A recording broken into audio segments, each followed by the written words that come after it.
Bapak kita setia. Mungkin kita punya Bapak manusia, dia bisa meninggalkan kita. Tapi Bapa kita yang di sorga sangat setia kepada kita semuanya. Bapa, Kau setia. Amin. Bapa, Kau mulia. Katakan, tenanglah jiwaku, aman bersamamu.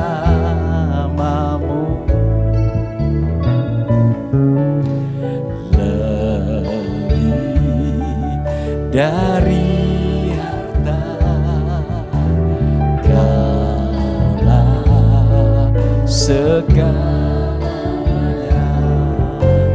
Tenanglah jiwaku dalam hadirat-Mu. Kau tunjukkan kasih, amin. Dia menunjukkan kasih kepada kita, Bapa kita. Kau menyediakan yang ku perlu. Kau setia, Kau mulia, dulu, sekarang, dan selamanya. Kau tunjukkan kasih setiamu. Kau menyediakan yang ku perlu. Kau setia, amin. Thank you Jesus. Bapa, Kau setia. Amin. Yuk sama-sama. Bapa kita yang di sorga luar biasa, saudara. Bapa, Kau mulia, tenanglah jiwaku, aman bersamamu. Amin. Lebih dari harta, yes, Kaulah segalanya. Tenanglah jiwaku dalam hadirat-Mu. Kau tunjukkan kasih, amin. Yesus Tuhan.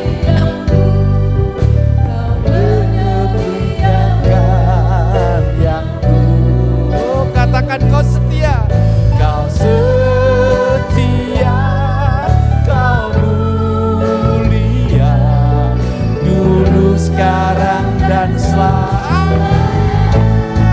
Haleluya. Kau tunjukkan kasih setiamu. Kau menyediakan yang ku perlu. Setia, Kau mulia, Bapa, Kau setia. Mari saudara kita sama-sama bangkit berdiri. Semuanya. Bapa, Dia setia, saudara. Dia mulia. Amin.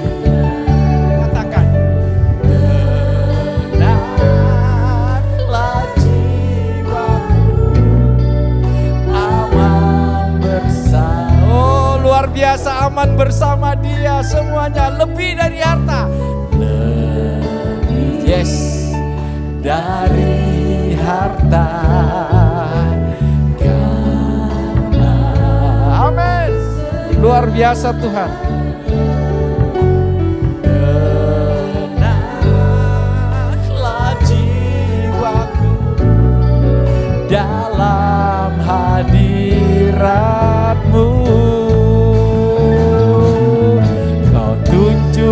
Mari saudara kita sama-sama mengangkat tangan kita. Oh, yang merasa Bapa kita luar biasa baiknya. Dia tidak meninggalkan kita. Di saat kita susah, duka apapun, Dia setia saudara. Dia curahkan berkat-Nya di tempat ini. Amin. Haleluya, haleluya, haleluya. Sekarang dan kau lihat tangan kami Bapa. Kau tunjukkan kasih setiamu. Kau menyediakan yang perlu. Kau setia kau. Amin. Kau setia. Amin, amin, amin. Oh, haleluya. Kau tunjukkan kasih setiamu. Kau menyediakan yang setia kau mulia. Kapan? Dulu, sekarang, dan forever. Dia tetap setia kepada kita. Amin. Kau tunjukkan kasih setia. Dia menyediakan saudara apa yang kau perlukan. Amin. Amin. Amin. Kau setia kau mulia. Bapa kau setia.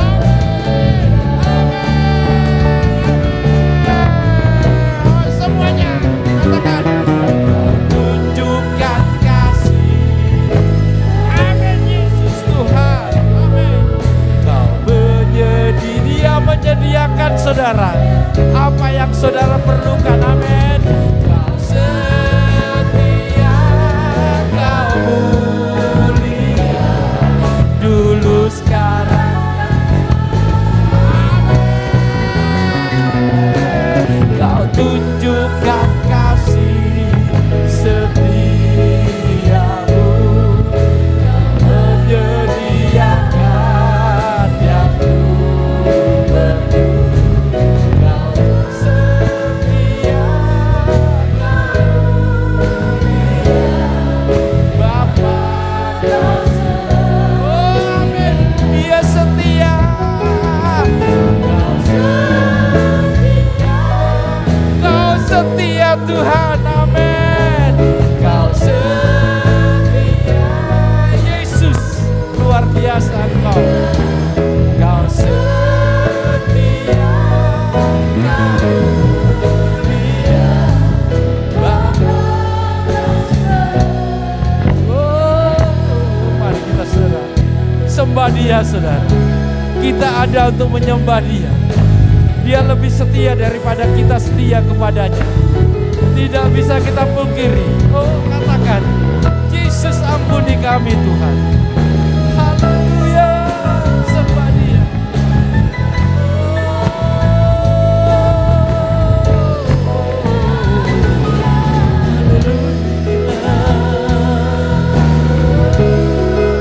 Yesus Tuhan, Kaulah Tuhan. Kaulah Tuhan, Yesus, Yesus Tuhan. Ampuni kami Tuhan, ampuni kami Tuhan. Kau sangat luar biasa Bapa. Kau tidak bisa meninggalkan kami sedetik pun Tuhan. Oh, luar biasa kasih-Mu Bapa. Oh Yesus Tuhan, Kau selalu mengangkat kami. Oh Yesus, Kau tidak pernah mempermalukan kami Tuhan. Oh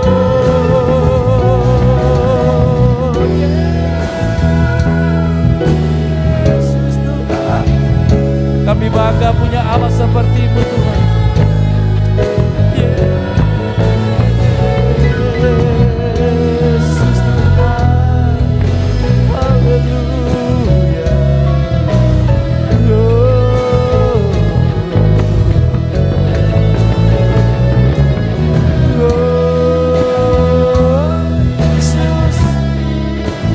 hadir tengah kami Tuhan. Bukan Kau tidak bisa mendengar. Kami berteriak karena kami bangga punya Engkau Yesus Tuhan. Haleluya, haleluya. Kau lah mempelai pria surgawi. Kami mempelai wanitamu memuji-Mu Tuhan, mengagung-agungkan nama-Mu. Haleluya, Yesus Tuhan.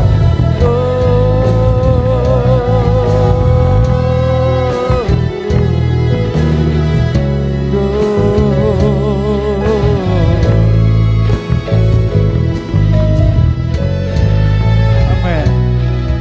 Kau tunjukkan kasih setia. Dia menunjukkan kasihnya. Dia menyediakan saudara. Haleluya. Kau setia,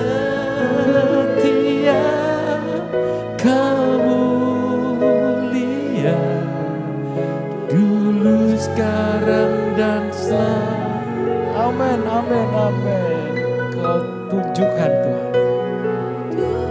Thank you Jesus. Engkau mati bagi kami. Engkau mendemonstrasikan kealahan-Mu Tuhan. Kau bangkit, Kau naik ke surga. Duduk di sebelah kanan Allah Bapa di surga. Kau setia, Kau mulia, Bapa Kau setia. Kau setia Tuhan. Kau setia, Kau setia Tuhan. Kau setia. Sekali lagi saudara, katakan Dia setia. Setia, Kau Bapa.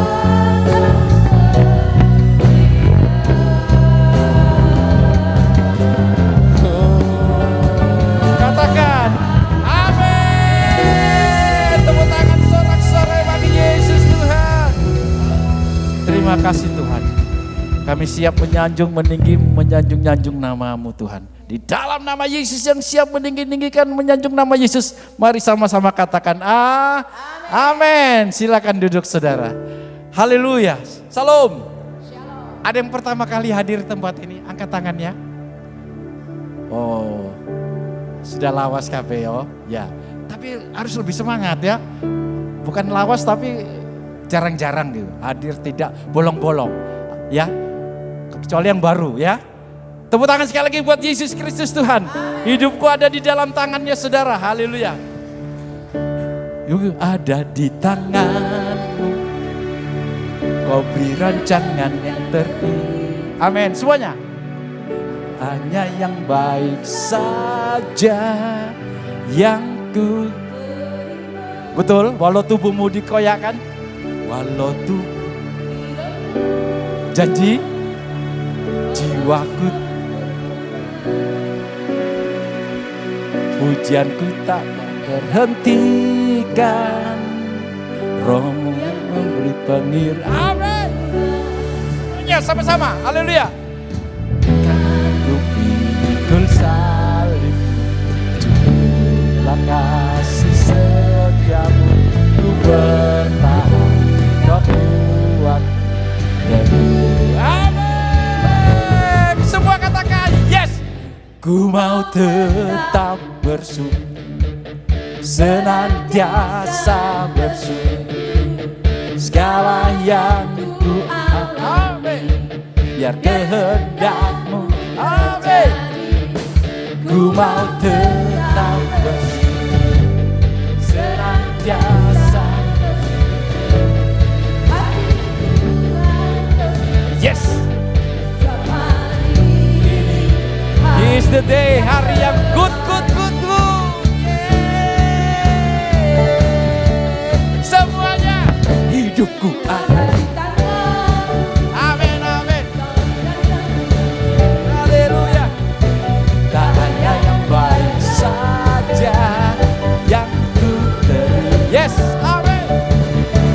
Walau tubuhku tubuh kita diremukkan, walau jiwa kita digoyahkan, hujanku takkan terhentikan.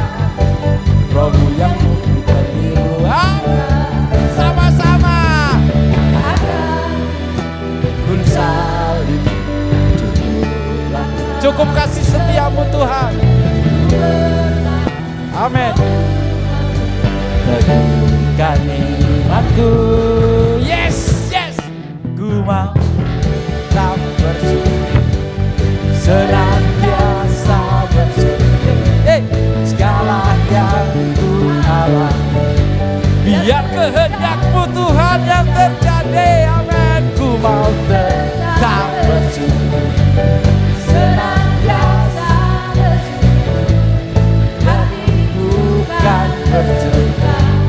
Sebab hari ini kita ulangi dari hati. Amin. Mari kita berdiri bersama. Yuk sama-sama katakan.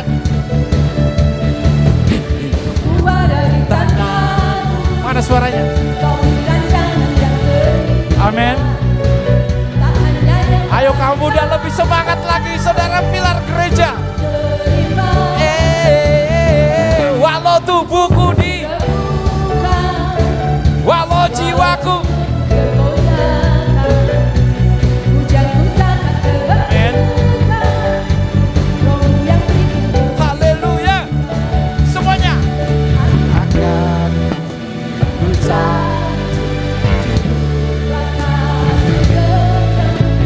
bertahan, kau kuat, teguhkan imanku. Amin. Ku mau tetap senantiasa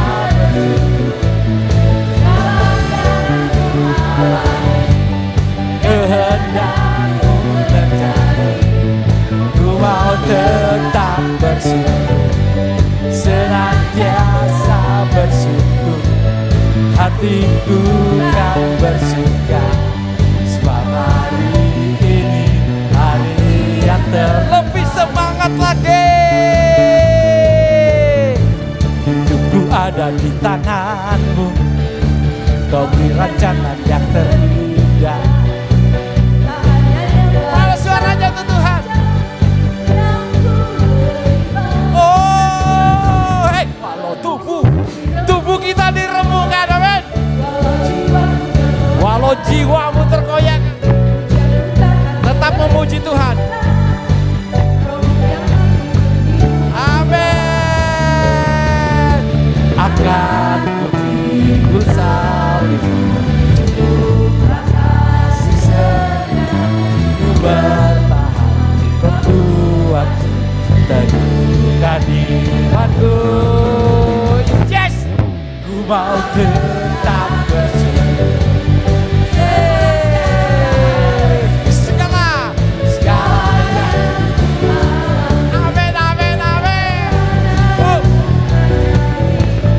Ku mau tetap bersyukur, senantiasa bersyukur, hatiku kan bersuka. Sebab hari yang terbaik. Oh, akan ku pikul salibmu, cukup kasih setiamu Tuhan. Teguhkan imanku, yes. Ku mau tetap bersyukur. Jangan ragu-ragu, tinggikan nama Dia. Biar kehendakmu terjadi. Ku mau tetap bersyukur, senantiasa bersyukur, hatiku Tuhan bersuka. Sebab hari ini hari, oh, sebab hari ini hari yang terbaik Tuhan. Amin, amin, amin. Hari yang terbaik.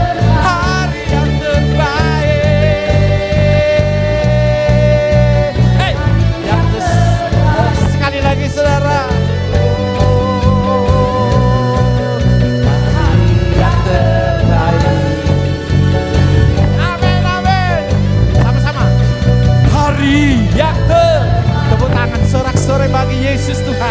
hari yang terbaik. Please, silakan duduk saudara. Haleluya ya. Luar biasa semangatnya saudara. Dia hadir di tengah kita, amin.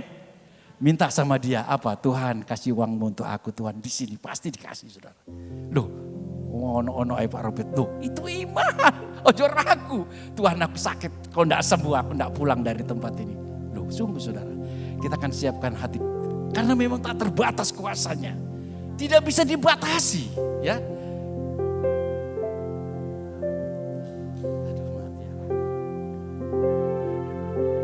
Tak terbatas kuasamu. Jangan batasi kuasanya. Tak terduga. Caranya dia luar biasa. Saudara akan bisa. Dialah andalkan dalam hidupmu. Di setiap langkahi. Katakan tak terbatas kasih-Mu Tuhan. Banyak orang ragu, sungkan. Yo, tak terbatas kasih-Mu. Tak terduga jalan yang ku percaya di setiap musim hidupku. Katakan, ku kagumi dia. Sama-sama. Ku kagumi. Caranya luar biasa. Caramu. Amin. Ada. Dia selalu ada di jalan proses. Apalagi yang orang-orang baru bertobat itu luar biasa. Ada prosesnya luar biasa. Ku tahu kau tak menyerah akan hidupku. Semuanya. Kuasamu, amin. Tak terduga. Sekali lagi kita bangkit berdiri saudara. Jangan batasi kuasanya.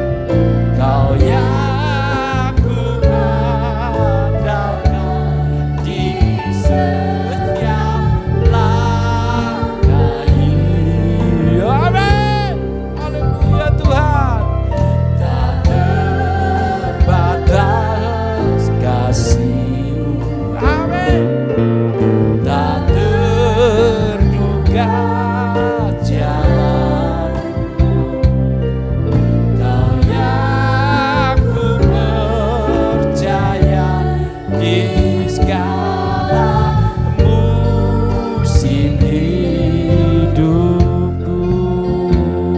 Katakan, ku kagumi kau Tuhan. Ku kagumi caramu Tuhan. Caramu mencintai. Amin. Saudara tidak akan pernah mencintai dia kalau dia tidak terlebih dahulu mencintaimu. Amin. Kau titik terendahku, kau hati. Amin Tuhan. Akan Yesus Tuhan. Mari semua yang percaya tak terbatas kuasanya, angkat tanganmu lebih sungguh-sungguh lagi. Angkat tanganmu, biar kuasanya turun ke atasmu. Amin. Kau yang amin. Kau lihat tangan kami Tuhan. Kau luar biasa. Kau tak terbatas kuasamu Tuhan bagi kami. Amin. Amin. Amin. Haleluya. Tak terbatas. Selanjutnya saya mengundang Bapak Pendeta Dr. Pak Yepta. Haleluya. Amin.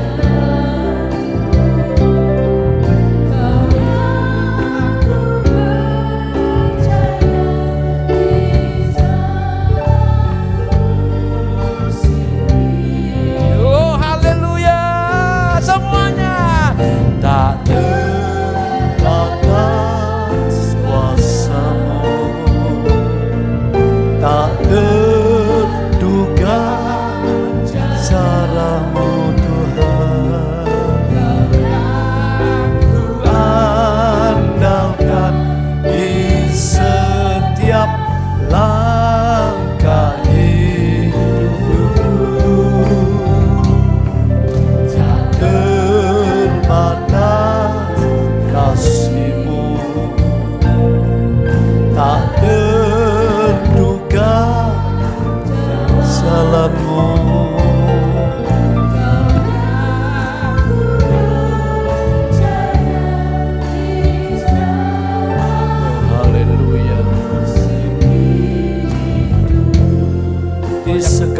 musim hidupku. Ku percaya di segala musim hidupku.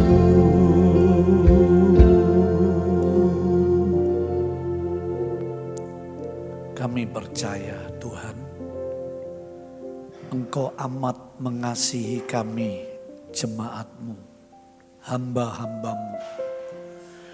Kami percaya pujian, syukur kami, sesembahan kami lewat nyanyian rohani, menyenangkan hati-Mu walau masih jauh dari sempurna. Berbicaralah, berfirmanlah ya Tuhan, karena kami butuh di hari-hari yang penuh ketidakpastian di dunia ini. Kami butuh firman-Mu meneguhkan, menasehati, mengajar kami. Kuduskan kami semua, urapi kami semua dari hamba dan umat-Mu. Kami sambut firman-Mu dengan kerendahan hati dalam nama Tuhan Yesus Kristus. Haleluya. Amin. Silakan duduk jemaat. Shalom. Haleluya. Tadi saya mesti nyanyi dulu di gereja Tuhan yang saya layani. Sebelum pelayan firman, yaitu putri saya yang nomor 4. Ya, anak nomor 4. Dia yang sudah pendeta penuh, dia yang akan khotbah. Karena saya berjanji, Tuhan, Engkau jawab doaku dan aku akan menyanyi khusus, begitu saudara. Yang ngiringi putri saya yang nomor 1. Ceritanya sedikit begini. Tuhan selalu ada, selalu punya cara menolong kita. Amin. Amin. Oh, kurang mantep. Amin. Ya, haleluya. Begini, ada bangunan yang sudah dimakan rayap harus saya bongkar. Lalu saya teruskan jadi totalnya itu 20 meter kali 8 meter. Singkat cerita begitu saudara ya. Ada toko yang baik hati, boleh ambil Pak Pendeta, ambil aja, bayar sesukamu. Tapi beberapa anak Tuhan, beberapa diaken dia bilang stop Pak Gembala, jangan terus. Ya. Dan keluarga saya juga, waduh saya cek kas, waduh untuk operasional sudah mepet. Jadi saya juga mikir ini gimana ya Tuhan, kalau berhenti tengah-tengah begini nggak enak. Terus saya ngomong gini, Tuhan hari ini tolong dalam minggu yang lalu itu. Saya harus bayar bon 10 juta, saya enggak mau tahu. Walaupun orangnya boleh bayar sesukanya, saya bilang enggak. Supaya jemaat tahu, supaya keluargaku tahu bahwa yang dipanggil melayani Tuhan pasti dipelihara Tuhan. Ini pekerjaan. Saudara, betul. Tiba-tiba ada orang transfer ke saya, jarang ada ya. Yang saya gembira ini bukan transfernya itu. Kok nilainya persis yang saya doa. Coba 9 juta saya bilang, wah enggak jawaban doa ini. Kok 15 juta juga enggak jawaban doa. Persis 10 juta. Jadi dengan kata lain yang nyindir-nyindir, oh, situasi ekonomi gini Pak Gembala, Pak Pendeta, ya papi ini jalan terus saya.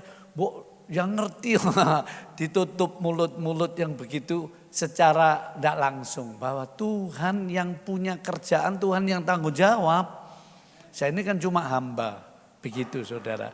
Dan saya janji, saya nyanyi judul pujiannya, Yesus jawaban doaku. Nah, tadi syair pujian yang terakhir menarik. Tuhan punya cara mengasihi kita, betul? Ya, coba renungkan. Salah satu cara apa yang paling penting bahwa Tuhan itu mengasihi kita? Ayo, salah satu coba. Salah satu cara atau bukti bahwa Tuhan itu mengasihi kita apa? Orang Kristen harus tahu ini. Bangku sebelah sini.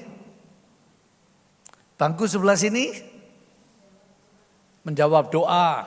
Bangku sebelah sini, ayo mikir, merenung. Bangku sebelah sini, hah? Kematiannya perjamuan suci. Good. Tapi khotbah firman Tuhan pagi ini, salah satu cara Tuhan itu punya cara mengasihi kita. Dia memberitahu hal-hal yang bakal terjadi. Ayo dibaca ya. Di dalam firman Tuhan, Saudara. Injil Lukas pasal 12. Injil Lukas pasal 12 ayat 56. Silakan. Injil Lukas pasal 12 ayat yang ke-56. Ayo kita baca semua. Mohon pembaca firman Tuhan membacakan. Iya. Lukas 12 ayat 56. Hai orang-orang munafik, rupa bumi dan langit kamu tahu menilainya. Nah, Mengapa? Ini bentuk logika. Ya. Akhir-akhir ini banyak ilmuwan coba memprediksi masa depan, Saudara. Karena semua orang ingin tahu apa yang bakal terjadi ke depan ini. 5 tahun lagi, 10 tahun lagi, tahun depan, wah macam-macam. Sampai di YouTube ini kalau ada pendeta bisa memberikan nubuat 3 tahun lagi, waduh langsung followernya naik, Saudara. Orang selalu memikirkan masa depan. Ya, lanjut. Mengapakah kamu tidak dapat menilai zaman ini? Nah, kalimat singkatnya, kenapa kamu tidak bisa tahu bakal peristiwa-peristiwa apa yang akan terjadi? Nah, jadi saudara, Tuhan itu selalu memberitahu dulu. Sebelum ada peristiwa besar terjadi. Bukan peristiwa kecil-kecil. Saya nanti jurusan apa ya kuliah?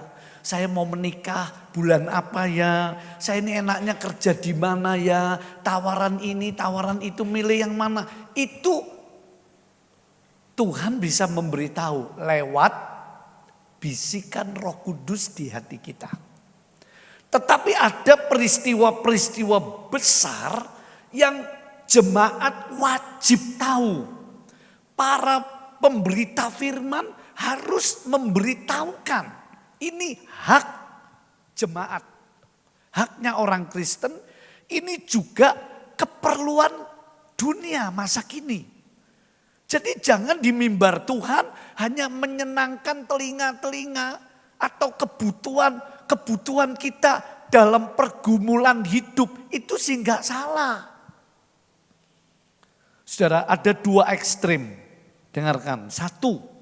Ada orang yang nggak peduli dengan peristiwa-peristiwa besar yang akan terjadi sesuai nubuat Alkitab. Dia nggak peduli. Tapi ekstrim yang satu, waduh, dia sampai tentukan tahunnya, bulannya. Akhirnya kecelek. Nah, 2 ekstrim ini, saudaraku, tidak baik untuk kita sikapi. Seperti itu. Yang baik adalah kita harus tahu apa sih peristiwa-peristiwa yang Tuhan mau beritahu. Dan bagaimana sikap kita menghadapi itu.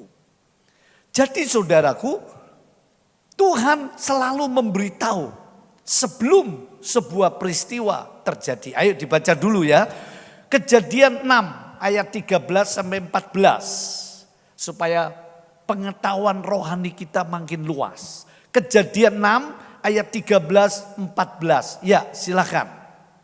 Berfirmanlah Allah kepada Nuh. Berfirmanlah Allah. Jadi diberitahu kepada siapa? Nuh, seorang nabi di zaman dulu. Terus? Aku telah memutuskan untuk mengakhiri hidup segala makhluk. Wih, mengerikan ya. Tuhan bilang, aku akan memutuskan untuk mengakhiri generasi dari Adam sampai Nuh. Wow, ngeri saudara. Satu masa itu mau dihabisi sama Tuhan. Dia yang berhak memutuskan. Dan menurut kitab Ayub, apa yang Tuhan berdaulat dia putuskan tidak pernah salah. Alasannya ada. Terus dibaca. Sebab bumi telah penuh dengan kekerasan oleh mereka. Nah ini terus. Jadi aku akan memusnahkan mereka bersama-sama dengan bumi. Oh ngeri saudara. Ini firman Tuhan ayat 14-nya. Coba. Dia. Buatlah bagimu sebuah bahtera dari kayu gofir. Bahtera itu harus kau buat berpetak-petak dan harus kau tutup dengan pakal dari luar dan dari dalam. Ya, selanjutnya juga sampai 3 tingkatnya ukurannya. Intinya Tuhan memberitahu dulu sebelum banjir besar yang menghabiskan generasi Adam sampai Nuh. Cuma Nuh sekeluarga yang selamat. Ini peristiwa nyata. Penemuan arkeologi benar, ada endapan air ribuan tahun usianya. Ditemukan bahtera Nabi Nuh. Cerita di kitab suci kita bukan fiksi. Bukan rekayasa, bukan dongeng. Bukan maunya penguasa saat itu terus dijadikan kitab suci untuk memperdaya manusia. Bukan, ini wahyu Tuhan. Kita cari lagi saudara. Selalu ada 3 ya. Angka 3 dalam Alkitab itu hebat, penuh rahasia. Ini zaman Nuh. Terus ada lagi. Kita baca Kejadian pasal 18 ayat 17. Kalau yang pertama itu banjir besar, peristiwa yang gak pernah ada ini. Dan sudah dijanjikan, Nuh, aku tidak akan menghukum manusia dan bumi ini dengan air bah lagi. Jadi jangan takut ada tsunami besar-besaran, no. Alkitab pasti benar. Tapi Allah akan mengirim api. Wah ini lebih hebat. Tapi kita lihat dulu. Yang kedua, Kejadian 18:17. Sodom Gomora. Iya. Berpikirlah Tuhan, apakah aku akan menyembunyikan kepada Abraham apa yang hendak kulakukan ini? Coba. Tuhan ini sampai berpikir. Masa Abraham ini sahabatku. Orang yang mengikut aku dengan setia. Masa tak biarkan dia gak tahu bakal peristiwa besar terjadi? Enggak. Tuhan tak beritahu ya. Terus dia ngomong sama Abraham. Begitu juga jemaat yang dikasihi Tuhan. Hari-hari ini saya ingin memberitahu. 3 perkara besar ini pasti akan terjadi. Entah 3 tahun lagi, 5 tahun lagi, 10 tahun, 20 saya nggak tahu. Karena Alkitab nggak boleh kita menghitung kayak sekelompok aliran sesat. Tanggalnya, tahunnya enggak. Dunia mungkin memperkirakan. Bisa saja. Tapi yang penting peristiwanya ini apa? Begitu. Saudara lihat di layar LCD, coba dikeluarkan. Ya. 3 perkara besar yang pasti terjadi saudara. Apa itu? 1. Baik langsung dibuka aja. Penyesatan besar-besaran. Oh. Jadi penyesatan secara universal menyeluruh ke arah seluruh dunia ini akan terjadi. Ini sedang terjadi, terus terjadi dan makin hebat terjadi. Angkap ini.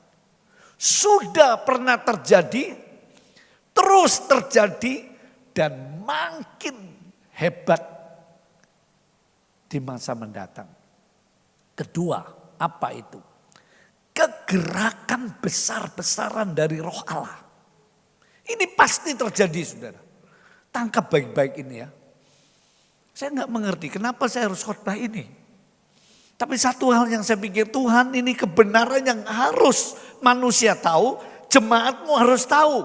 Sebab salah satu dosa di akhir zaman, saudaraku, melalaikan peringatan-peringatan Tuhan. Bukan cuma dosa seksual, dosa keuangan, dosa yang lain. Mengabaikan peringatan Tuhan itu loh. Kalau saudara baca Amsal ketemu ayat begini. Sebab engkau meremehkan firmanku, aku akan meremehkan kamu pada saat celaka menimpa kamu. Cobain. Jadi peringatan firman ini haknya jemaat. Harus diberitahu.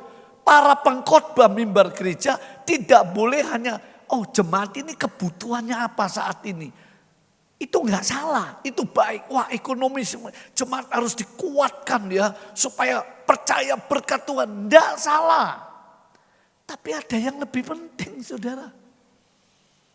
Penyesatan besar-besaran. Umatku akan binasa kata kitab Hosea. Karena tidak berpengetahuan, tidak tahu apa-apa. Tidak punya pengetahuan tentang hal-hal besar yang bakal terjadi. Sampai orang dunia mulai memberikan pandangan. Nah, padahal di Alkitab sudah ada. Tadi Tuhan Yesus memberitahu toh, hei kamu orang-orang munafik. Kamu cuma beragama. Hei manusia di dunia, kamu itu cuma memikirkan masa depan, peristiwa ini, peristiwa perang nuklir. Saudara masih ingat itu Presiden Trump ngomong sama presidennya, mana itu? Aduh negara apa itu lupa saya. Ukraina. Ngomong gini, kamu nurut aja. Kalau enggak kamu terus mau perang dunia ketiga loh. Wah itu saya dengar itu. Perang dunia kamu diapakan. Coba. Nah saudaraku, peristiwa besar yang pasti terjadi, penyesatan besar-besaran. Kedua, kegerakan roh Allah besar-besaran. Ketiga, goncangan peradaban manusia besar-besaran. Lihat nanti, buktikan. Nah saya sedang bawa buku, nanti saya bacakan sekelumit, semoga waktunya nutut. Ayo, kita lihat dulu saudara. Yang pertama, penyesatan besar-besaran ini maksudnya gimana? Ya. Kita lihat saudara, penyesatan besar-besaran ini dalam Amos pasal 3 juga itu sudah diberitahu bahwa Tuhan akan memberitahukan peristiwa-peristiwa yang akan datang. Tadi Kejadian, tadi Lukas 12. Artinya sampai kitab Wahyu semua diberitahu dulu sama Tuhan. Nah, penyesatan besar-besaran ini saudara, mari kita baca Matius 24 ayat 5. Matius 24 ayat 5, silakan dibaca. Ya. Sebab banyak orang akan datang dengan memakai namaku dan berkata, Akulah Mesias, dan mereka akan menyesatkan banyak orang. Nah, di generasi kita ini puncaknya penyesatan besar-besaran, saudara. Itu zaman Tuhan Yesus masih di bumi. Dia sudah memberi nubuat yang penting. Banyak orang gak senang bicara ini. Senangnya gimana ya ekonomiku lancar, pernikahanku sukses, sakitku sembuh. Gak salah, saudara harus minta sama Tuhan itu. Itu bonus-bonusnya. Tapi ada yang penting dalam kehidupan orang Kristen ini. Imanmu, kerohanianmu akan dibelokkan oleh iblis. Iblis itu selalu saudara mau memutar balik firman. Terus gak ada lain. Taktik iblis dari zaman Adam sampai akhir zaman ini satu. Supaya manusia jangan tahu dan jangan percaya firman. Itu aja. Gak peduli manusia jadi hebat naik ke bulan. Manusia bisa membuat kecerdasan buatan. Iblis cuma mesem gak ada arti itu bagi dia. Tapi kalau manusia tahu kebenaran firman, manusia percaya kebenaran firman dan mentaati, wah iblis marah besar. Saudara. Apakah kita sadar ini? Ya. Nah, jadi ini buktinya. Coba dibaca Wahyu 13 ayat 7 sampai 8. Saya tunjukkan ayat-ayat, ada yang enggak usah dibaca ya. Wahyu 13 ayat 7 sampai 8. Silakan. Dan ia diperkenankan untuk berperang melawan orang-orang kudus. Nah, Dan untuk Sebentar, mengalahkan mereka. perangnya yang pertama apa? Dia ngerogoti ajaran firman yang murni. Makanya Paulus pernah berkata ada Injil palsu, ada Kristus palsu. Coba bayangkan, ada roh yang palsu. Jadi ini caranya ajaran sesat ini intinya memalsukan supaya manusia khususnya gereja Tuhan jangan tahu, jangan percaya, jangan serius dengan ajaran yang benar. Ngeri ya saudara. Sedikit nanti saya coba kupas. Terus Pak dibacakan. Ya. Dan kepadanya diberikan kuasa atas setiap suku dan umat dan bahasa dan bangsa. Terus 8. Dan semua orang yang diam di atas bumi akan menyembahnya, yaitu setiap orang yang namanya tidak tertulis sejak dunia dijadikan di dalam kitab kehidupan dari anak domba yang telah disembelih. Jadi saudara lihat ini, seluruh dunia akan menyembah, artinya apa? Dia akan disesatkan. Dia akan disesatkan. Nah mari kita lihat, ini pekerjaan siapa penyesatan ini? Disebut nabi-nabi palsu, disebut ini, oke. Intinya ini pekerjaan iblis. Gak ada lain saudara, ini bukan pekerjaan manusia. Karena itu Paulus pernah berkata kita bukan berperang melawan daging dan darah. Kita berperang melawan roh-roh jahat. Kalau saya menjelaskan di kerukunan umat beragama, kita harus menghargai setiap keyakinan. Kita ada baiknya menghormati setiap kepercayaan. Tetapi kita boleh menjelaskan dong. Ini loh yang sebenarnya mau percaya silakan, mau tidak percaya silakan. Kalau kita nggak jelaskan, dosa saudara. Di mana ayatnya Rum? Kamu tahu itu baik tapi kamu nggak memberitahu. Makanya ada keyakinan kalau ada paku di jalan, oh dia tunduk diambil. Jangan sampai orang lain kena celaka dong. Kalau ada lubang diberitahu. Nah begitu, ini penting. Ini pekerjaan iblis saudaraku, yaitu penyesatan secara besar-besaran. Puncaknya di masa-masa mendatang. Ingat itu ya. Nah kita lihat saudaraku, penyesatan ini dalam hal apa saja. Ya, ajaran-ajaran sesat ini penyesatan ini dalam hal ajaran-ajaran atau faham atau isme atau keyakinan. Dibelokno. Hawa, kalau kamu makan buah itu kamu gak mati, dibalikin. Firman Tuhan bilang kamu akan mati Hawa, Adam, dibalik. Jadi penyesatan soal ajaran-ajaran keagamaan di dunia ini akan meningkat besar-besaran. Halus caranya. Sampai orang Kristen pun terpengaruh loh.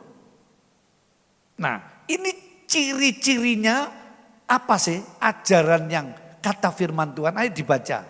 1 Yohanes pasal 4. Surat 1 Yohanes pasal 4. Ya. Ada baiknya saudara buka surat 1 Yohanes pasal 4.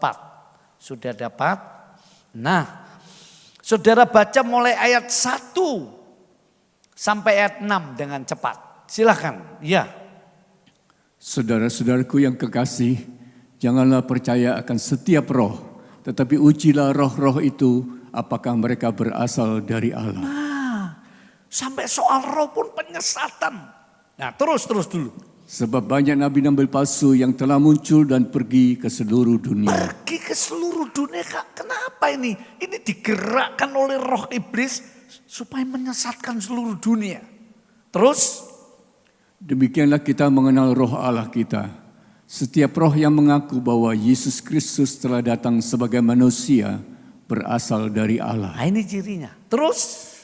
Dan setiap roh yang tidak mengaku Yesus tidak berasal dari Allah. Iya. Roh Terus? itu adalah roh antikristus. Nah, coba ini puncaknya nanti antikris yang mengendalikan. Terus?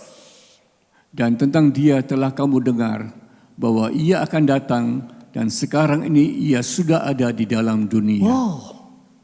Gak ada yang tahu siapa ini. Gak ada yang tahu, tapi sudah bergerak terus. Kamu berasal dari Allah, anak-anakku, dan kamu telah mengalahkan nabi-nabi palsu itu. Sebab roh yang ada di dalam kamu lebih besar daripada roh yang ada di dalam dunia. Terus. Mereka berasal dari dunia, sebab itu mereka berbicara tentang hal-hal duniawi dan dunia mendengarkan mereka. Ya, ayat 6. Kami berasal dari Allah. Barang siapa mengenal Allah, ia mendengarkan kami. Barang siapa tidak berasal dari Allah, ia tidak mendengarkan kami. Itulah tandanya roh kebenaran dan roh yang menyesatkan. Ya, yang gak mau dengar firman yang murni, orang itu gak berasal dari Allah. Gak pernah lahir baru. Termasuk orang Kristen yang gak senang dengan hal-hal akhir zaman. Perlu sadar, firman yang bilang, dia gak berasal dari Allah. Dia cuma beragama Kristen. Dia cuma memanfaatkan kasih dan kebaikan Tuhan. Ada banyak loh di zaman Tuhan Yesus yang kecipratan bahasa Jawanya. Kebaikan Tuhan, kuasa kemuliaannya ikut semua nikmati itu. Ribuan orang ketul roti ikut kenyang.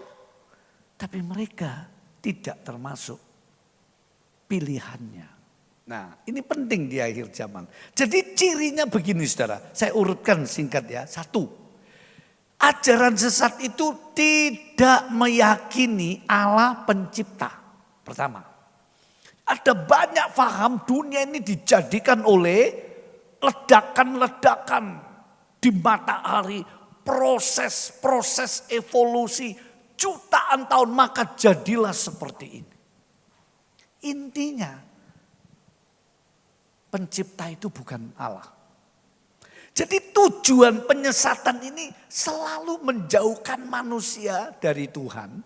Supaya manusia itu hidup dengan kekuatannya sendiri, kesombongannya sendiri, pengetahuannya sendiri, maunya sendiri, jalan-jalannya sendiri. Itu intinya. Jangan sampai manusia itu mengenal jalan-jalan Tuhan, rencana Tuhan. Wah, iblis marah besar itu Wahyu 12. Jadi saudara, tidak mengakui ciptaan semua yang terjadi ini diciptakan Allah. Makanya ada ateisme, gnostikisme, panteisme, macam-macam. Ini dibungkus sekarang, wah macam-macam bentuknya dibungkus. Intinya nggak mau ngakui. Banyak mahasiswa di dunia ini mulai dicekoi begitu. Saudara. Generasi remaja mulai apatis. Mana ada Allah? Enggak. Dan sebagainya. Ini ciri pertama. Ciri kedua. Dia enggak mau mengakui penebusan di dalam Yesus. Yesus datang sebagai manusia artinya penebusan dosa. Dosa bisa ditebus dengan cara sendiri. Dengan kebaikan diri sendiri. Itu kata firman bukan saya loh. Setiap roh yang tidak mengaku Yesus datang sebagai manusia. Apa artinya? Sebagai penebus. Karena kalau Yesus jadi manusia, firman jadi manusia, itu untuk menyelamatkan. Jadi penebus dosa disebut juru selamat gelarnya. Dan menolak kebangkitan Yesus sebagai Tuhan, penguasa, pemilik semesta alam. Sorga, bumi sampai di alam kematian. Di dunia alam bersah, dunia orang mati. Yesus kuasa semua. Enggak ditolak. Yesus Tuhan ditolak. Yesus juru selamat ditolak. Allah pencipta ditolak. Cabangnya bentuknya macam-macam. Supaya gampang kita ingat. 1 tadi. 2 tentang Yesus ditolak. Apalagi kedatangan Yesus. Cuma khotbah nakut-nakuti itu dan sebagainya. Ya, jadi ini ciri-cirinya saudaraku. Coba saudara perhatikan baik-baik. Ada 3 tahap ya saudaraku penyesatan tadi. Sekarang kita masuk kepada kegerakan besar-besaran. Jadi untuk menghadapi penyesatan ini Tuhan curahkan rohnya secara besar-besaran. Coba kita baca Kisah Rasul pasal yang kedua, ya. Kisah Rasul pasal yang kedua, kita coba temukan kebenaran ini supaya kita diyakinkan bahwa ini bukan pendapat saya, tapi pendapat firman Tuhan. Ya, kita baca saudara, ayat 17, Kisah Rasul pasal 2, ayat 17, 18. Ya, cukup 2 ayat itu. Akan terjadi pada hari-hari terakhir. Nah, Demikianlah firman Allah, bahwa aku akan mencurahkan rohku ke atas semua manusia. Maka anak-anakmu laki-laki dan perempuan akan bernubuat, dan teruna-terunamu akan mendapat penglihatan, dan orang-orangmu yang tua akan mendapat mimpi. ya, 18. Juga ke atas hamba-hambaku laki-laki dan perempuan akan kucurahkan rohku pada hari-hari itu, dan mereka akan bernubuat. Nah, jadi tujuannya kegerakan besar-besaran dari Roh Allah ini untuk menahan penyesatan yang besar-besaran. Juga tujuannya untuk menyempurnakan, memproses gerejanya. Tadi dikatakan di loteng Yerusalem, itu fase pertama. Kalau saudara baca sejarah gereja setelah zaman rasul-rasul, kemudian zaman Konstantin, raja kekaisaran Romawi bertobat atau memilih jadi Kristen, sejak itu semua bentuk-bentuk penyembahan berhala dijadikan gereja. Sehingga kekristenan diberi istilah Katolik. Umum. Pesannya gini, siapa yang percaya Yesus, saudaranya kaisar. Wah, semua terus tidak ada niaya. Jadi kekristenannya itu menjadi agamawi.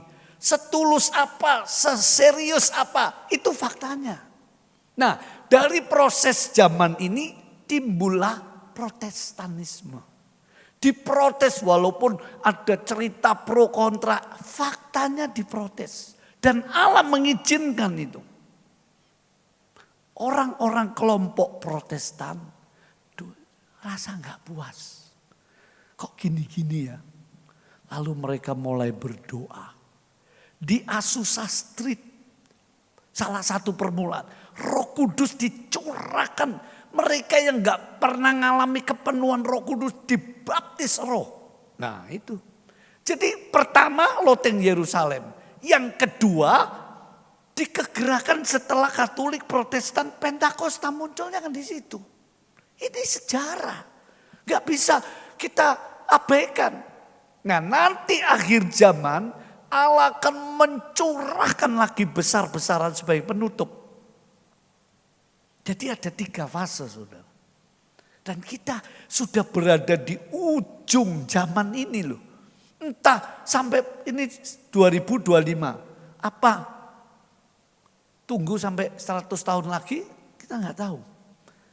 Alkitab mengajari supaya kita setia, percaya, supaya kita nggak ngitung-ngitung lalu kita rekayasa. Nanti kalau sudah dekat-dekat aja aku tak bertobat, aku tak setia.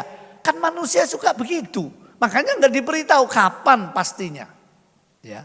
Nah, pencurahan Roh Allah besar-besaran juga mengingatkan ada 3 sabat penting. Dengar saudara. Sabat pertama yaitu hari Sabtu, orang nggak kerja, semua harus beribadah di zaman Taurat. Itu untuk Israel jasmani. Dan mereka begitu taat saudara. Lalu ada kelompok Advent. Mereka begitu taat loh. Ini sabat, ayo untuk Tuhan. Nah fase kedua, sabat kedua, waktu Yesus di bumi, dia bilang kalau aku mengusir iblis dari kamu, kerajaan Allah datang ke kamu. Lukas 11 ayat 20. Rom 14 ayat 17, kerajaan Allah bukan soal makan minum, tapi suka, cita, kebenaran, sejahtera dalam Roh Kudus. Jadi sabat yang kedua itu di hati. Perhentian. Di tengah badai cobaan hidup masalah. orang Kristen bisa memuji Tuhan, bisa bersyukur, bisa tenang. Itu berarti sahabat. Kalau orang Kristen gelisah, bingung, putus asa, dia nggak punya sahabat. Kita dinasehati nih. Sahabat lahiriah belum tentu.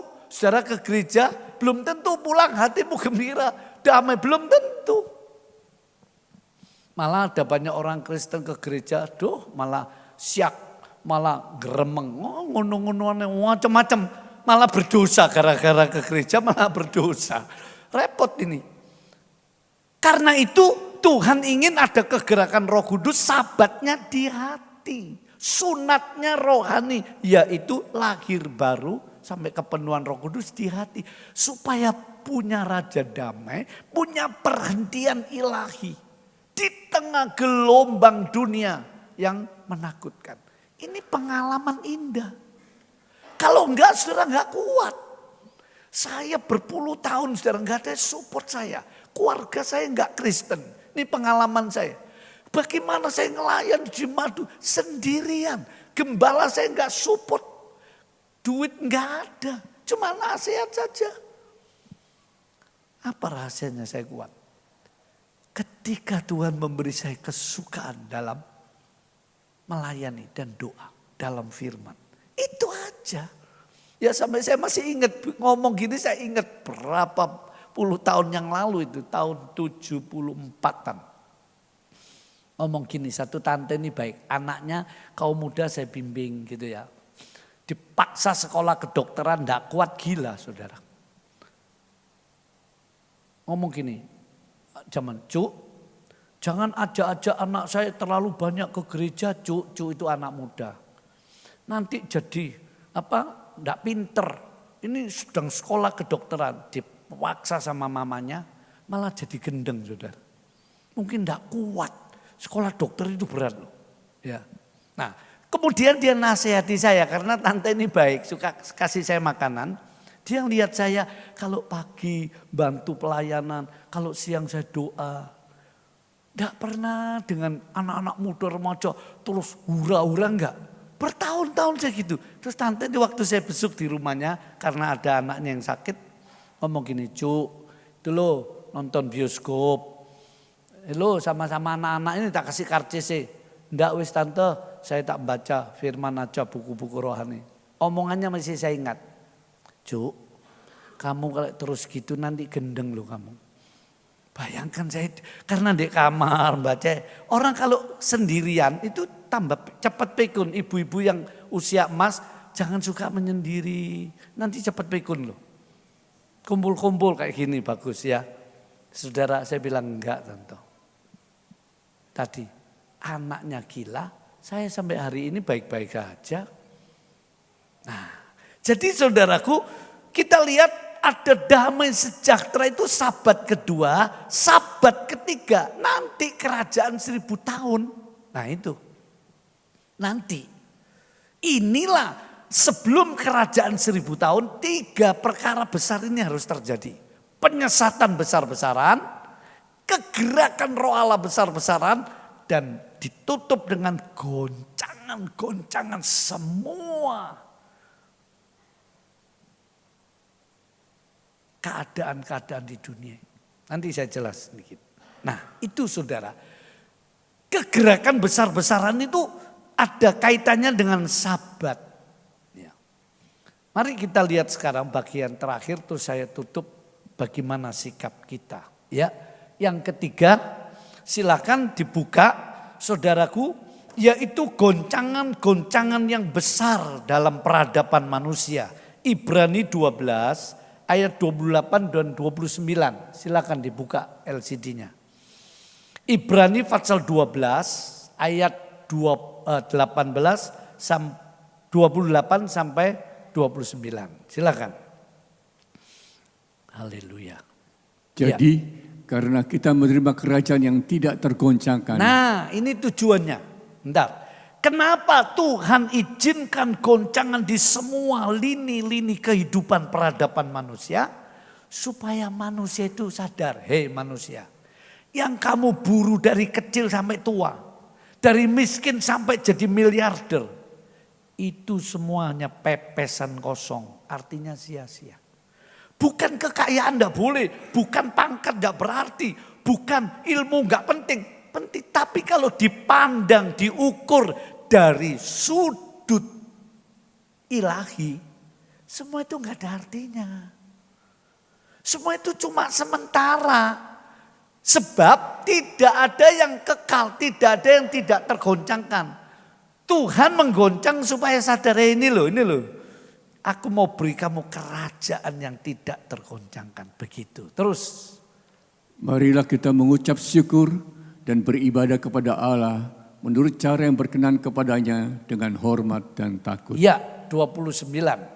Sebab Allah kita adalah api yang menghanguskan. Nah, jadi goncangan-goncangan ini saudaraku, tujuannya supaya manusia sadar bahwa ada yang kekal yang harus dirindukan. Ini yang terpenting dalam hidup manusia. Supaya manusia bisa nantinya mengatasi, punya persiapan. Makanya diberitahu dulu. Supaya kita jadi berkat, jadi terang dan garam di tengah-tengah dunia yang goncang ganjing. Nah, mari kita lihat sekarang goncangan-goncangan besar itu meliputi apa saja. Ya, kekacauan ekonomi, saudara. Kekacauan ekonomi.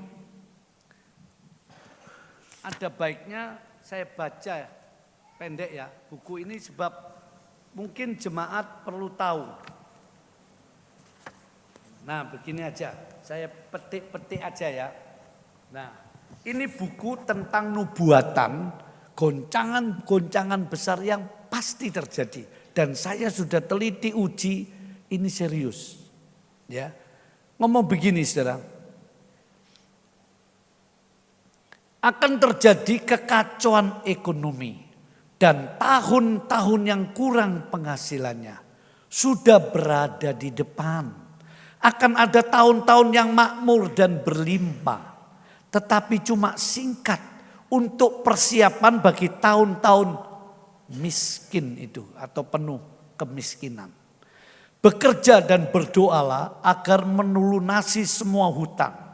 Dan siap sedialah untuk potongan-potongan yang drastis dalam anggaran. Uang tidak akan mengalir seperti tahun-tahun yang lalu. Dan jika kamu telah bebas dari semua hutang, kamu dapat meneruskan program kerjamu.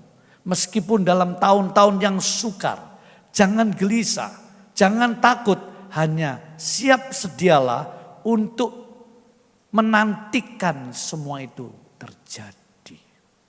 Singkat aja ya, ceritanya banyak. Bangkrutan perusahaan besar-besaran. Wah, ceritanya banyak. Mata uang 1 bulan tidak selesai dikhotbahkan. Intinya goncangan itu meliputi keadaan ekonomi. Tidak ada negara yang nggak digoncang. Kita akan melihat, kita akan menyaksikan itu, saudara. Kedua, perubahan alam. Ya, perubahan alam. Tadi ekonomi masih banyak yang harus dibaca, tapi waktu penting untuk yang penting-penting aja.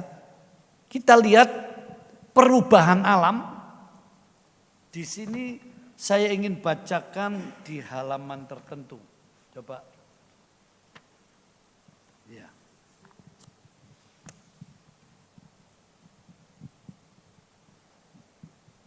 Sebaiknya dunia ini mempersiapkan diri untuk perubahan cuaca yang hanya dapat diterangkan. Artinya kok gini ya? Badai salju besar-besaran, gempa bumi besar-besaran. Apalagi ya, sampai ilmuwan gak habis pikir. Hanya bisa diterangkan dengan kata-kata begini, melebihi kodrat alam. Mau apa? Ini remaja-remaja, cucu-cucu kita, ini akan ngalamin.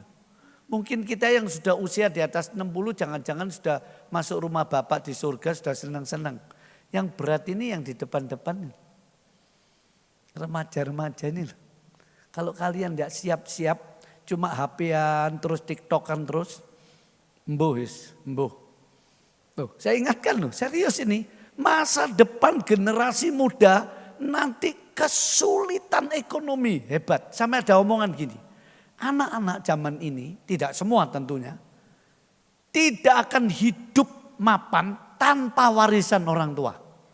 Jadi orang tua yang gak bisa ngasih warisan anakmu akan menderita loh. Sulitnya bekerja cari income akan terjadi besar-besaran. Goncangan ekonomi ditambah goncangan alam. Meliputi cuaca. Saudara baru-baru ini di Amerika, lihat. Badai es yang belum pernah seperti itu. Mau cerita lagi banyak. Anak saya yang di Australia, Pak, angin tofan hebat. Saya kan pernah di situ duduk. Pantainya ambles atau pasirnya kira-kira 15 kilometer. Ngeri saudara. Itu belum seberapa. Di sini dituliskan mana ya, saya coba baca. Sudah pasti gempa-gempa yang akan melanda di bumi ini akan bertambah hebat. Kekhawatiran akan gempa menjadi ketakutan yang utama dalam tahun-tahun mendatang. Berita mengenai skandal pemerintah, berita perang, bahkan masalah ekonomi akan sama sekali dikalahkan oleh berita gempa bumi ini. Dalam waktu beberapa menit saja setelah terjadinya gempa, seluruh dunia akan mengetahuinya dan berjuta-juta orang akan terkejut kaget. Beribu-ribu orang akan mati terbunuh dan yang lainnya akan menderita kerugian berjuta-juta dolar. Gempa kecil, goncangan-goncangan susulan, getaran-getaran akan tercatat hampir setiap hari di seluruh dunia. Gempa bumi ini akan menjadi penyebab utama dari semua ketakutan dan kekhawatiran. Coba bayangkan.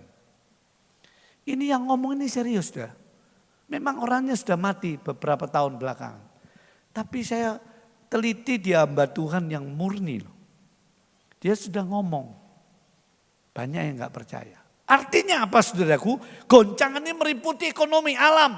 Kemerosotan moral. Kemerosotan moral meliputi bidang kejahatan, kenajisan, kebencian akan merajalela. Moral manusia betul-betul amblek. Coba dibaca yang ayat yang menyeritkan. Matius 24 ayat 12. Matius 24 ayat 12. Ya, silakan dibaca. Dan karena makin bertambahnya kedurhakaan, maka kasih kebanyakan orang akan menjadi dingin. Nah, kasihnya luntur, dingin. Dingin itu sudah gimana? Gak hangat. Ini akibat tidak ada kasih. Manusia akan tambah jahat. Wahyu 22. Yang jahat tambah jahat. Yang najis tambah najis. Benci tambah benci. Nah itu memicu peperangan. Macam-macam kejahatan. Gak peduli pegawainya menderita. Gak peduli bis. Macam-macam saudara. Nah goncangan ini juga tidak hanya meliputi ekonomi. Itu luas, rumah tangga gara-gara ekonomi, pernikahan, pekerjaan, perusahaan. Semua akan mengalami hal-hal yang kadang ada di luar nalar. Terus gimana ini ya? Alam juga ditambah keadaan moral. Orang kalau sudah ekonominya amblek, lihat banyak yang jual diri. Kalau saudara lihat itu tempat-tempat yang mengerikan pelacuran di seluruh dunia itu. Mereka itu cantik-cantik, masih muda-muda. Susah-susah enggak. Enggak mau susah apa. Ekonomi menekan, rumah tangga hancur. Mereka memilih jalan-jalan kejahatan, macam-macam. Ditambah bencana alam. Ditambah kemerosotan moral oleh tipu daya dosa pekerjaan iblis. Dan akhirnya saudara, orang-orang yang sungguh-sungguh setia dianiaya. Gereja yang murni akan ditinggalkan banyak orang. Coba renungkan. Jadi jumlah banyak itu baik dan penting. Saya nggak pernah mengatakan itu salah dan tidak penting. Penting. Itu salah satu kehendak Tuhan. Tapi kalau dibandingkan dengan kemurnian, jauh lebih penting kemurnian. Dan gereja yang murni sering disalah ngerti. Ditinggalkan generasi muda. Ditinggalkan orang-orang yang hanya ingin Tuhan berkati aku. Gak salah loh ya. Tapi dia kan nanti gak tahan melihat ditinggalkan. Dia akan cari. Duh sudah sumpah khotbah kok nakut-nakuti. Nah kan begitu, bisa begitu. Tapi mereka yang sungguh-sungguh walaupun dianiaya mereka berserah.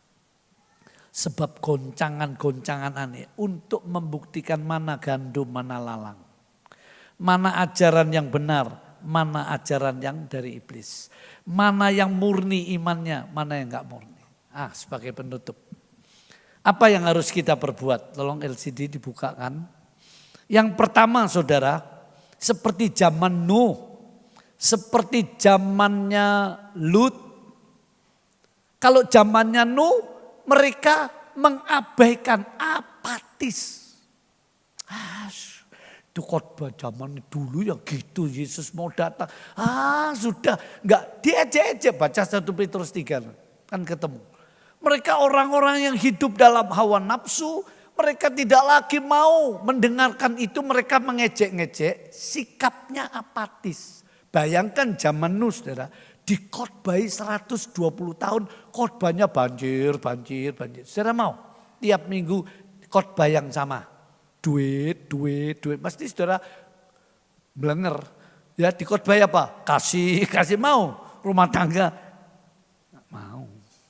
Khotbahnya variasi. Makanya sekarang banyak pengkhotbah menyenangkan umat. Tidak salah sih. Itu namanya menservis kebutuhan umat. Tapi ada juga umat itu harus ditegur, diberitahu. Nah saudaraku, supaya tidak apatis, tapi percayalah.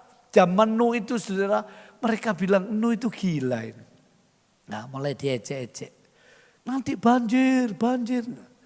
Lewat sekian lamanya, betul. Lalu hujan turunlah, hujan lebat turunlah. Mereka mau loh, kok gak wajar ya? Kok gak seperti biasanya loh? Kok seminggu terus-terusan? Loh sudah 2 minggu ini. Gimana tuh ini? Ini kok tambah berat ini. Permukaan air naik semua. Air laut naik, kota-kota banjir. Mereka mulai toleh mulai angkat-angkat bawah. Ada yang mikir ya wajarlah sekali-kali cuaca. Ini namanya cuaca ekstrim gitu ya. Kalau ramalan cuaca sudah memberitahu. Zaman dulu gak ada ramalan. Tiba-tiba saudara terus 40 hari. Semua sumber air di langit. Di langit dulu itu ada sumber air. Dibuka sama Tuhan, turun semua air. Dari bawah dibuka sumber, waduh bumi. Penemuan arkeologi pernah terjadi endapan air diteliti secara teknologi usianya ribuan tahun. Itu zaman Nuh itu. Kalau ada penelitian usianya jutaan tahun itu kejadian 1 ayat 1. Mula pertama Allah menjadikan langit dan bumi. Di situ. Gak dijelaskan. Tapi setelah itu zaman Nuh bisa diteliti. Oh ini usianya ribuan tahun. Hebat teknologi itu. Jadi saudaraku jangan apatis. Ini sikap pertama. Jangan masa bodoh. Terus dilupakan. Tapi Tuhan ingin. Ini loh sudah tak peringatkan kamu. Yang kedua hidup dengan iman. Artinya hidup dengan iman tetap berpegang teguh pada ajaran yang benar. Yang murni. Injil sepenuh. Yang seimbang. Gak menitik beratkan. Satu hal saja, tapi seimbang saudara. Supaya iman kita itu bertumbuh, jangan jadi kanak-kanak rohani terus. Jangan iman kita itu kita gadaikan, kita tukar gara-gara sekolah, ekonomi, pacaran, pernikahan. Ya, ingin bisnisnya meningkat, penghasilannya meningkat, sampai gak ke gereja. Jangan iman kita tergoyahkan oleh kesenangan, liburan-liburan dunia ini. Bukan liburan itu salah. Persoalannya imannya, artinya saudara, jangan terikat apapun di dunia itu masalahnya. Saudara punya uang 1 miliar dolar, tapi saudara enggak terikat, enggak masalah. Saudara punya uang cuma 1 juta, saudara pikiri hilang 400, saudara enggak bisa tidur. Nah ini, jadi bukan soal kaya tuh, keterikatan. Saudara biasanya makan enak terus makan enggak enak, ngomel-ngomel. Biasanya ASEAN terus listrik padam, bingung apa, keringet ngamuk-ngamuk. Nah ini mulai terikat. Sulit loh cari orang yang free. Paulus bilang, aku tahu bermewah-mewah. Aku tahu miskin. Siap semua. Jadi imannya itu hanya kepada Tuhan. Puas dengan Tuhan, dekat dengan Tuhan. Tidak dijual belikan. Imannya tidak goyah. Bahkan menghadapi segala kebutuhannya. Jalan dengan iman. Waktu rapat di gereja Tuhan yang saya layani, saya ngomong gini, sebab ada yang usul, sudah berhenti dulu Pak Gembala, itu usulan yang baik, saya ngerti, saya paham. Terus saya ngomong, kapan sih gereja ini berdiri dengan segala fasilitas dan sak musik-musiknya? Ketika tunggu ada dana, kapan? Semua jalan dulu, dana ngikuti. Itu fakta, saya bilang. Mereka diam. Saya belajar, bukan iman saya hebat, enggak saudara. Satu waktu saya sedih, lemah, Tuhan gimana ini. Kalau Tuhan mendiamkan, dia sedang melatih iman saudara. Sebab kalau saudara sudah dapat kepastian itu bukan iman. Lihat janda Sarfat, tepungnya itu tiap hari. Kok saya baca itu kenapa enggak sekaligus sebulan? Saudara kalau buka buku tabungan, terus ada 100 juta kan ayam. Betul? Betul? Betul ya? Yang mesem berarti ya. Coba buka tebu, tinggal 200 ribu. Aduh, mulai muter. Lehernya muter-muter. Ya begitu. Jadi kita itu selalu berdasarkan angka dan fakta dulu. Sedangkan di dalam Tuhan kita dilatih jalan dengan iman. Ketiga, pegang teguh. Oh ini ada yang ketiga itu hikmat. Wahyu pasal 13. Yang penting di sini waktu antikris mulai menggerakkan. Angkanya 6, lalu kalimat firman Tuhan dalam Wahyu 13. Yang penting di sini adalah hikmat. Saudara bisa membedakan mana yang bukan kehendak Tuhan, mana yang kehendak Tuhan. Walaupun mungkin banyak pergumulan hidup. Bisa ada hikmat, mana yang benar, mana yang salah, mana yang murni, mana yang enggak murni. Motif. Mulai ada hikmat sampai menata keuangan, sampai pernikahan, sampai pekerjaan, sampai sekolah dan sebagainya. Minta hikmat. Kalau Tuhan memberi hikmat, nah itu cara kita menghadapi situasi goncangan-goncangan dunia. Baru yang terakhir, pegang teguh tujuan hidupmu. Artinya begini, orang Kristen itu punya pengharapan indah. Di atas semua pengharapan, semua manusia punya pengharapan saudara. Lihat anak sekolah punya pengharapan jadi sarjana. Dia menikah punya pengharapan supaya punya rumah tangga yang bahagia. Ya kalau dia kerja lembur segala punya pengharapan supaya penghasilannya tambah. Semua punya pengharapan. Tetapi pengharapan di dunia ini sebatas sukses, sehat, bahagia, aman, tentrem. Sedangkan pengharapan orang Kristen di seberang sana, air mata telah lenyap. Ini bukan cari mati, bukan. Dia tahu tujuan hidupnya kemana sesudah kematiannya. Ini yang harus dipegang teguh di tengah goncangan dunia. Makanya ada nyanyian, biar bumi akan bergoncang. Wis mau apa? Tuhan datang jemput kita, Tuhan bawa kita ke rumah Bapa. Semua itu jadi indah karena itu yang sesungguhnya disebut hidup yang kekal, kualitas hidup semua ada di sana. Nah, kalau orang Kristen kehilangan tujuan hidupnya di dalam Tuhan, dia cuma punya pengharapan supaya hidupnya lancar, anak cucunya keberkatan, sukses, suaminya sehat, bahagia sampai hari tua. Saudara, itu sebenarnya dia tertipu dengan kesia-siaan hidup. Ini yang jadi problem. Kesia-siaan hidup ini makanya Alkitab berkata kamu telah ditebus bukan dengan darah binatang, bukan dengan emas perak, tapi oleh darah Kristus yang mahal dari cara hidupmu yang sia-sia. Nah, ini sikap yang terakhir supaya saudara kalau menghadapi keadaan dunia yang makin hari makin menakutkan, makin mencekam, makin membingungkan, saudara punya tujuannya ingat. Bukan di sini Tuhan. Aku hanya numpang. Aku hanya tinggal sementara. Tempatku yang sejati. Makanya di kitab Wahyu bacaan kalimat terakhir. Ya Tuhan Yesus datanglah segera. Nah, apa orang Kristen masih sadar tujuannya? Apa yang membuat saudara setia ke gereja? Apa yang membuat saudara mau melayani Tuhan habis-habisan?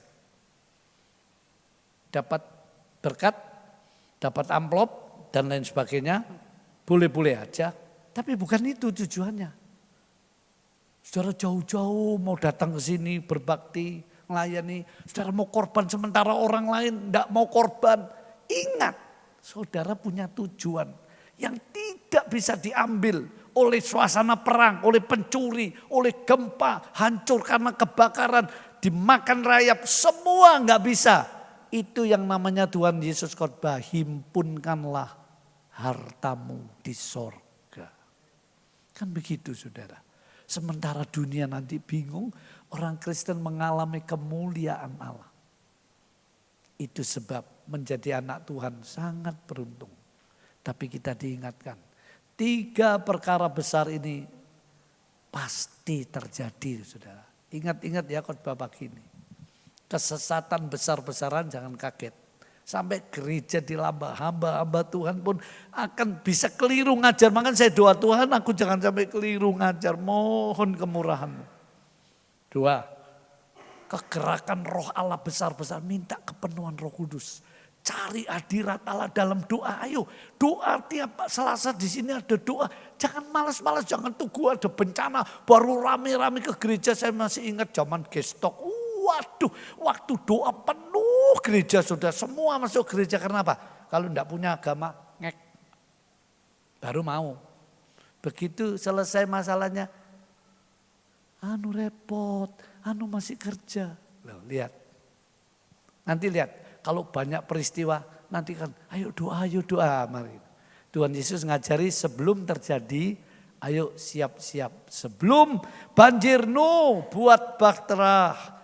Lut keluar, jangan terikat kayak istrinya Lut, jangan noleh, wes biarkan semua. Akhir zaman lebih lagi saudara. Kiranya firman Tuhan menolong kita untuk sadar, ayo kita sama-sama bangkit berdiri, kita mau masuk perjamuan sucinya Tuhan. Saya undang dengan kasih Tuhan, para pelayan perjamuan suci maju ke depan. Sebuah pujian rohani, ku di tanganmu. Jemaat yang kekasih dalam Tuhan Yesus, kita tidak perlu takut yang berlebihan. Mungkin saya dan saudara punya perasaan takut. Sebagai manusia yang fana, kita mikir nanti terjadi bagaimana dan bagaimana. Kita juga nggak boleh apatis, masa bodoh diabaikan aja enggak. Tapi yang penting, kesimpulannya, hidup kita di tangan Tuhan. Dia akan pegang kita sampai langkah yang terakhir. Ayo kita nyanyi-nyanyian ini. Nanti saya undang Ibu Gembala menaikkan doa, mungkin bisa di belakang atau di depan. Tolong diberi mic untuk masuk perjamuan suci. Ku di tangan-Mu, ku di hati-Mu, di pikiran-Mu ya Tuhan, di pikiran-Mu, di rencana-Mu. Ingat, tak pernah ditinggalkan sendiri. Ayo semua sama-sama pujikan. Ku di tangan-Ku, di tangan-Mu, ku di hati-Mu, ku di hati-Mu, di pikiran-Mu ya Tuhan, di pikiran-Mu, di rencana-Mu, tak pernah ditinggalkan. Haleluya. Katakan, ku di tangan-Mu, di tangan-Mu, ku di hati-Mu, ku di hati-Mu, di pikiran-Mu, di rencananya Tuhan. Tak pernah aku dibiarkan sendiri, bergumul sendiri. Katakan, ku di tangan-Mu. Yes. Ayo sebelum kita makan perjamuan suci, kita berkata, Tuhan terima kasih. Aku diingatkan kembali perkara-perkara besar yang pasti terjadi di masa depan ini. Aku bersyukur Tuhan, sebab aku dalam rencana-Mu bersama keluargaku.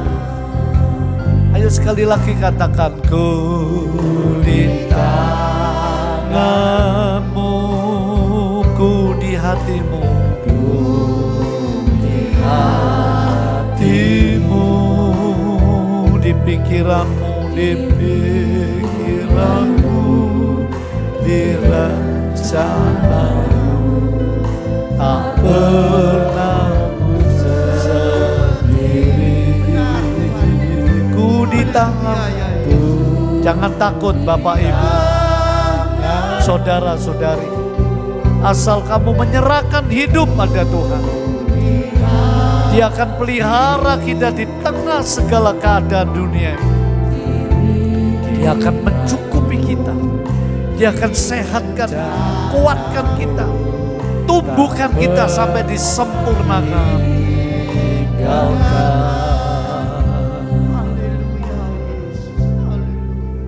Benar Tuhan, biar kami boleh berada di dalam pikiran, Engkau berada dalam pikiran kami. Kami berada bersama dengan Engkau. Sebab itulah Tuhan yang kami inginkan. Bukan dunia dengan segala keindahannya, tapi jika kami berada bersama Engkau, kami berada di dalam genggaman tangan-Mu. Itulah kebahagiaan yang tak ternilai ya Bapa. Terima kasih Tuhan, terima kasih buat kebaikan dan kemurahan-Mu yang sudah Engkau berikan bagi kami ya Bapa. Kalau kami boleh berada pada tahun 2025, kami masih mendengar kebenaran firman-Mu ya Bapa. Oh Tuhan, kami mengucap syukur ya Bapa. Engkau sudah mengirimkan hamba-Mu Tuhan untuk memperingatkan kami semua ya Bapa. Biarlah Tuhan, jangan hidup kami ini apatis ya Bapa. Tapi kami boleh mempunyai iman dan kami boleh mempunyai tujuan hidup kami. Apa yang menjadi tujuan hidup kami anak-anak-Mu ini ya Bapa? Tujuan kami adalah satu kali, kami akan tinggal bersama dengan Engkau dalam kerajaan surga ya Bapa. Itulah sasaran kami ya Bapa. Sehingga kami tidak perlu apatis di dalam hidup ini. Dan kami harus memelihara iman kami ya Bapa. Hamba-Mu boleh berhenti berkata-kata, tetapi Roh Kudus-Mu Tuhan akan senantiasa mengingatkan kami ya Bapa. Dan biarlah Tuhan, firman ini boleh kami taruh di dalam hati kami, bertumbuh bertumbuh dan berbuah-buah ya Bapa. Satu kali jika Engkau menjumpai kami Tuhan, Engkau mengatakan, sabaslah hambaku yang setia. Itulah kerinduan kami Tuhan sebagai hamba-hambamu ya Bapa. Biar hidup kami boleh menyukakan hati Engkau ya Bapa. Engkau berkati Tuhan Bapak Pendeta Yefta yang sudah menjadi perpanjangan lidah Engkau Tuhan. Berkatilah sidang jemaatnya, berkatilah rumah tangganya, berkatilah semua keluarga besarnya ya Bapak. Semua itu guna hormat kemuliaan nama Engkau. Dan Tuhan, bukan saja untuk Pak Yefta, tapi biar kami semua umat-Mu yang hadir pada pagi hari ini, kami boleh pulang dengan membawa berkat yang besar, berkat firman Tuhan dan berkat jasmani juga. Kami yakin Engkau menyediakan bagi kami ya Bapa. Sebelum kami bersekutu tubuh dan darah-Mu Tuhan, layakkan kami terlebih dahulu Tuhan. Dari ujung rambut hingga telapak kaki kami manusia penuh dengan noda. Jika Engkau melayakkan kami Tuhan, kami bersekutu dengan Engkau. Dan kami pulang dari tempat rumah-Mu ini dengan membawa berkat yang besar. Terima kasih Bapa, terima kasih buat semuanya itu. Dengar dan jawab doa kami Tuhan. Karena doa kami tidak pernah kami naikkan di dalam ilah yang lain. Di dalam satu nama yang senantiasa menggetarkan jiwa kami, yaitu Tuhan Yesus Kristus. Haleluya, amin. Silakan duduk jemaat. Perjamuan suci akan dibagikan. Ku di tangan-Mu,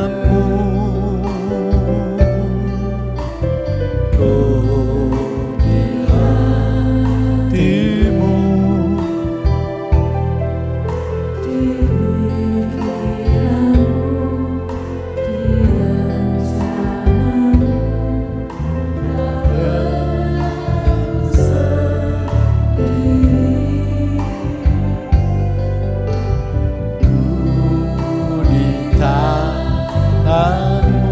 Haleluya. ku di hati-Mu. Serahkan beban saudara, pergumulan saudara, hidup saudara. Sebab masa depanmu penuh pengharapan di dalam Tuhan. Percayalah, Dia tidak akan membiarkan saudara ketakutan, putus asa, kekhawatiran, kebingungan. Ketika kita berada dalam rencananya, lewat firman-Nya, Roh Kudus akan selalu menuntun, menghibur, menguatkan kita sampai langkah yang terakhir. Ku di tangan-Mu, ku di hati-Mu.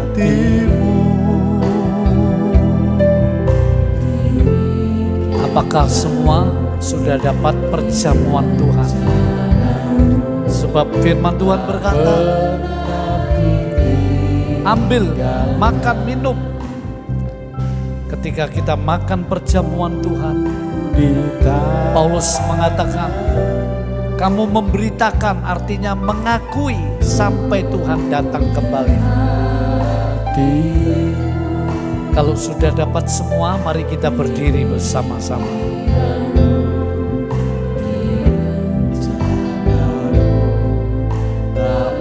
Mari kita angkat roti yang ada kaitannya dengan tubuh Yesus Tuhan kita. Sabdanya, inilah tubuhku yang diserahkan karena kamu sekalian. Ambillah, makanlah untuk mengingat akan daku. Dan lagi sabdanya, siapa yang makan tubuhku, ia tidak akan mati selamanya, melainkan di dalam dia ada hidup yang kekal. Bukankah roti yang disucikan dan diberkati Tuhan pagi ini Sungguh-sungguh ada persekutuan dengan tubuh Yesus Kristus.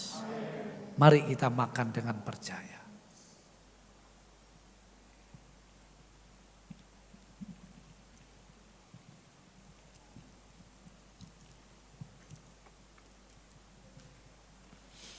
Kalau saudara sudah membukanya, mari kita angkat cawan anggur yang ada kaitannya dengan darah Kristus.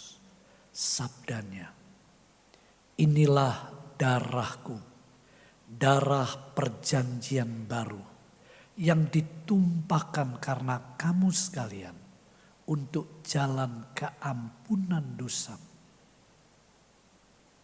Ambillah, minumlah untuk mengingat akan daku. Siapa yang makan tubuhku, minum darahku, aku tinggal di dalam dia dan dia tinggal di dalam aku. Bukankah cawan yang sudah diberkati dan disucikan Tuhan pagi ini benar-benar ada persekutuan dengan darah Kristus? Minum dengan percaya.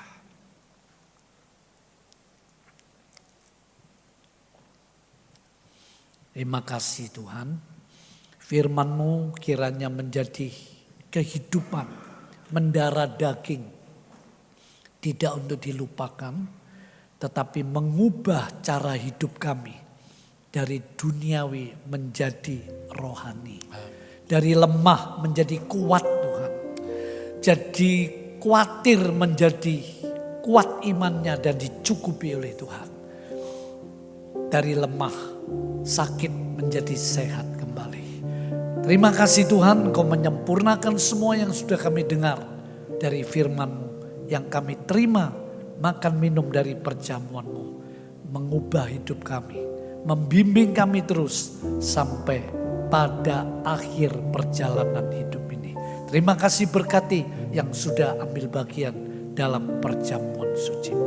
Kami mensyukuri di dalam nama Tuhan Yesus Kristus. Haleluya. Amin. Silakan duduk kembali. Saya serahkan kepada wakil gembala. Atas nama Ibu Gembala mengucapkan terima kasih kepada Bapak Pendeta Jipta yang sudah berbagi firman, bukan firman-Nya bagi kita semua. Hendaklah kita bukan sebagai pendengar saja, tapi mau melakukan firman Tuhan. Amin. Berikan yang terbaik untuk Tuhan. Ada satu sobat kita yang setia. Amin.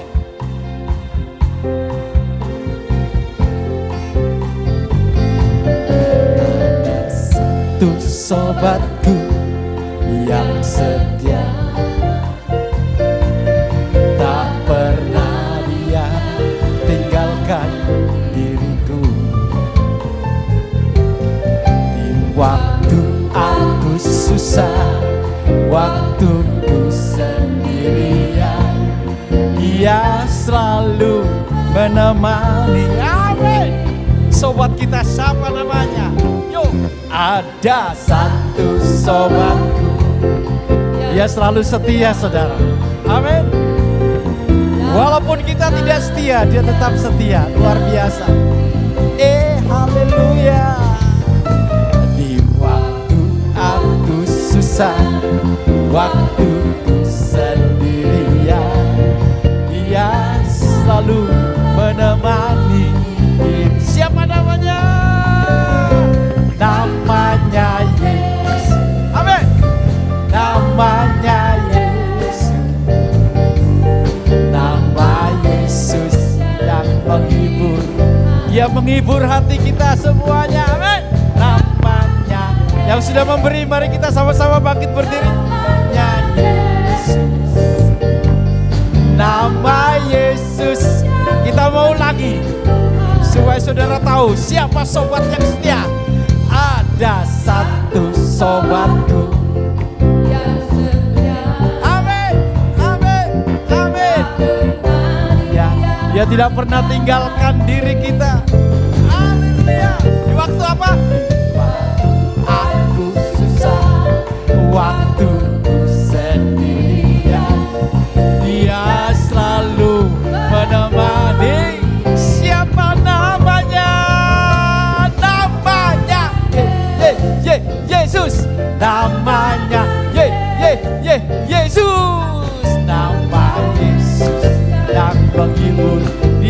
menghibur kita semua setiap sama namanya. Yesus, namanya Yesus, amin. Nama Yesus yang menghibur, sekali lagi namanya Yesus. Saya mengundang kembali Bapak Pendeta Yefta. Namanya Yesus, nama Yesus yang menghibur hatiku. Haleluya. Namanya Yesus. Amin. Namanya Yesus. Nama Yesus yang menghibur hatiku. Nama Yesus yang menghibur. Nama Yesus yang menghibur hatiku. Nama Yesus yang menghibur. Nama Yesus yang menghibur hatiku.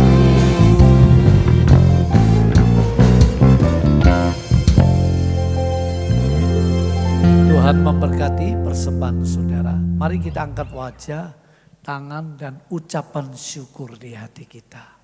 Tuhan, Engkaulah yang menghibur, mengkuatkan, melindungi, memelihara umat-Mu, jemaat-Mu di Kibitin Lugos. Kiranya firman dan perjamuan bekerja dalam hidup kami di hari-hari yang kami lalui.